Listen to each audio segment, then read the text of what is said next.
What's up, lunatics? Welcome back to the channel. As you can see, we're out on the lake today. We're in the boat, and I've got a few rods sitting here ready to go. And today we're going to be talking about the brand new Kutter Worm by DoIt Molds. You may have seen my tackle making video where I poured up some of these Kutter Worms in that brand new mold. It's a really cool mold, so if you want to check out how I made these worms, go back and check out that tackle making video where I'm using that brand new Kutter Worm mold and making up some pretty cool looking baits. It's got a tail mold in there as well, all built into the actual worm mold. So if you buy that one mold, you're getting a tail only mold and then the full worm mold. And why that's cool is because not only do you get the full worm mold, basically like a swim worm, but you also get the tail mold. So that way you can make different colored tails, take them out of that mold, put them into the full worm mold, and then you can make worms with different color tails. Pretty cool combo because, you know, for example, bluegill end up with a really chartreuse looking tail at times. So adding, you know, a green pumpkin worm with a chartreuse tail can really be a good factor. Also works really good on bedfish when you have that chartreuse tail on the back of your worm. So that's a great pouring option for you guys, and in that video that's exactly what I do. Is I pour up some regular like watermelon candy kind of worms, and then I also pour up some watermelon candy with that chartreuse tail. So go check out that. But today's gonna be all about rigging options when it comes to the DoIt Molds Kutter Worm. There's one. There's one. Stay on, fish. Stay on there, fish.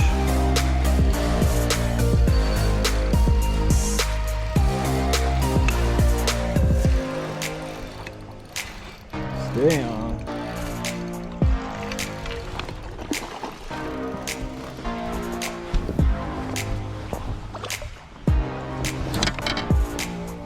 There we go. Not bad. Not bad. Check that out. Check that out. DoIt Molds Kutter Worm. Got him on the Nico Rig. Check that out. Hopefully you guys can see that in there.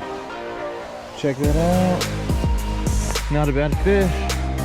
Not a bad fish. Caught it on the sink. Got ate it right there on the sink. Pretty cool. Nice little 2.5 pounder. So when it comes to this brand new Kutter Worm, I think there's a lot of different options when it comes to how you rig this bait. I think the first one that comes to mind is obviously a swim worm. I got this rigged up with a small tungsten weight. If you're really gonna fish it as a swim worm, I would suggest pegging this bullet weight at the top here. I don't have it like that right here because I don't really fish it like a swim worm so much around here. I would be dragging it through the trees, dragging it through the brush, dragging it through the rocks on the bottom, and trying to fish it a little bit faster than traditional slow dragging a worm, because I want that tail to go, because if I'm going to use this worm, I might as well take advantage of that tail. So I think one obvious option is as a Texas rig, whether you're fishing it as a swim worm or you're just fishing it, you know, without the head of this pegged and just fishing it on the bottom, fishing it maybe a little bit faster, maybe hopping it in order to get it to come up and then come back down and really get that tail to really turn, to give it that extra action. Maybe it's going to look like a bluegill on the bottom or something like that, but I definitely think that just a traditional Texas rig is an option, and it gives you the ability to fish it slow on the bottom, gives you the ability to fish it through heavy cover, gives you the ability to hop it up off the bottom.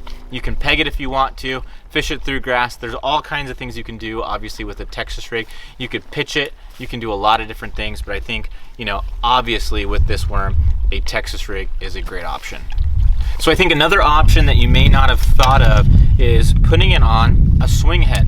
What I got right here is a swing head football jig, and I've got a 4/0 hook on this Kutter Worm. And I think that one of the things about the swing head that is a great option with the Kutter Worm is that the swing head's gonna let this bait be a lot more free when you're fishing it. So it's gonna give that tail more ability to move. It's not going to be inhibited by the head. So if it comes up over a rock or something like that, this is going to be able to swing free, and it's going to give that tail the ability to move in the water. It's going to give it a little bit more action. It's not going to be stunted by this sinker right here, this football head, it's gonna be able to come up over the brush, it's gonna be able to fall back down, then you're gonna have that tail be able to twirl as it goes down and give this worm a little bit more action than it would if it was just dragging along the bottom. I think that hopping it is going to be a real good option with the swing head as well. And then you can also fish this a little bit faster and then just kind of almost like a crankbait where you're casting it out there and then you're just going to slow reel it back fast enough to get that tail to go, but then it's going to be able to bang off those rocks, it's going to be able to bang off those tree branches. But I definitely think that fishing this cutter worm on a swing head is something that people may not think of right away. But as I'm making these, as I'm fishing them, I started thinking that this is a really, really good option because it's gonna let this really move around and move freely and give that tail the ability to do its job, to give it that swimming action and give the fish a little bit different of a look than they might normally see when you're fishing a worm like the cutter worm. Another rigging option that I don't think you guys should sleep on is fishing it as a Neko bait. I got this set up on a spinning rod, braid to fluoro leader, and got it in there as a Nico Rig bait. And I literally fished this cutter worm just like this today and got 3-4 bites in a real short period of time. I got 2 of them in the boat, 1 of them I broke off, and then 1 of them I was trying to show on the forward-facing sonar, the fish actually fighting on screen. And because I was doing that, I wasn't able to keep tension on the fish and I ended up losing it. But 4 bites fishing this cutter worm as a Nico Rig bait, and literally just a morning, because then my family came out and I started doing stuff with them. And really effective way to fish this worm is on a Nico Rig. There's one. There we go. Another one on the Nico Rig cutter worm. There we go. There we go. Get in the boat. Let's get you in the boat. There we go. There we go. Oh, threw my worm off. There we go. Another one on the old cutter worm. Just take your favorite Neko hook, whatever nail weights you guys like, and hook that thing just like this and hold on. It's gonna catch some fish. Because you gotta think, as this bait's falling, this tail is gonna be going. If you pop it up off the bottom, it's gonna come up, that tail's gonna move, and it's gonna start to come back down, and that tail's gonna move again. So you're giving this Nico Rig presentation more action than your standard Neko style baits. This tail is going to give that bait a little bit more action. It's going to give those fish something a little bit different. The nail weight that I got in there is kind of unique as well. What I do to make my own nail weights, because I'm assuming if you're watching this, you're probably into making your own tackle, or maybe you just wanted to see some alternative rigging options for a swim worm. But in case you make your own Ned rigs by chance, if you use the DoIt Molds Midwest Finesse mold to make your Ned rigs, you can also make some pretty awesome nail weights. So basically everything is exactly the same, but instead of using the hook, just put a nail in that hook slot and you're going to be able to make some pretty cool nail weights. And that's what I do. I leave that keeper in there just like you would with the Ned rig and everything, but they make really good nail weights. And as you can see in this video, because I'm going to edit some of the clips in of me catching some fish throwing this cutter worm as a Neko Rig bait, really good Neko Rig option. And it's just something that I didn't think of with the swim worm until I started pouring these cutter worms myself.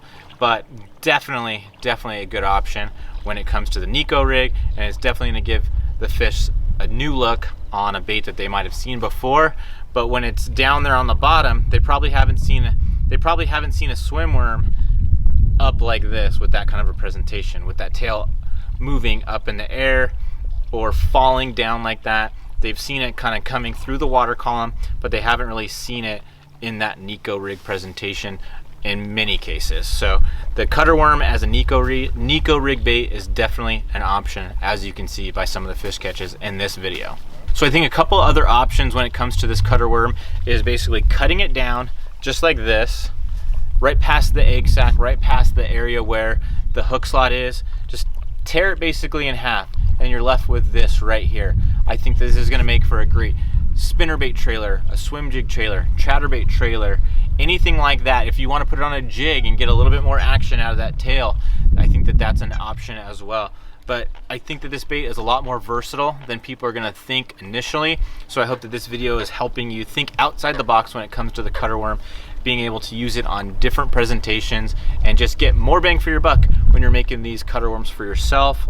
But haven't fished it myself as a swim bait trailer or a swim jig trailer or as a chatterbait trailer or a spinnerbait trailer, but I definitely think that those are options. I just think you need to probably cut it down from that 6-inch length into something more like maybe 5 or 4 inches to really make it work for that a little bit better.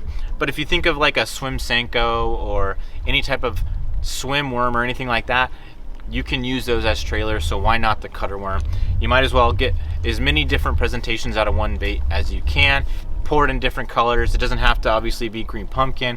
If you're wanting to imitate a shad with your spinnerbait, pour up some white ones. If you want to imitate bluegill with your swim jig, obviously a watermelon or a green pumpkin color is going to work great. But I just think that there's a lot of different rigging options, and today we talked about 5 or 6 different options with this one bait. So I hope today's video was entertaining. I hope you got a lot of value out of it. And yeah, get some of these baits, go make some up, get the mold, make some baits, and go catch some fish on the DoIt Molds Kutter Worm.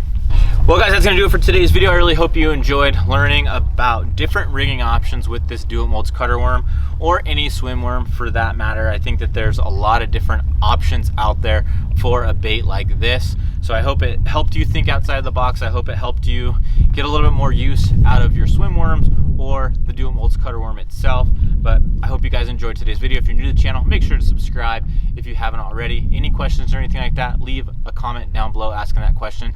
And any comments that anybody makes, I try to respond to every single one. Obviously, there might be chances where I miss one or something like that, but I really try to get back to every single comment if I can. And then if you like today's video, make sure to drop a like and hit that thumbs up button. But I hope you enjoyed today's video, and I will see you guys next time. See ya.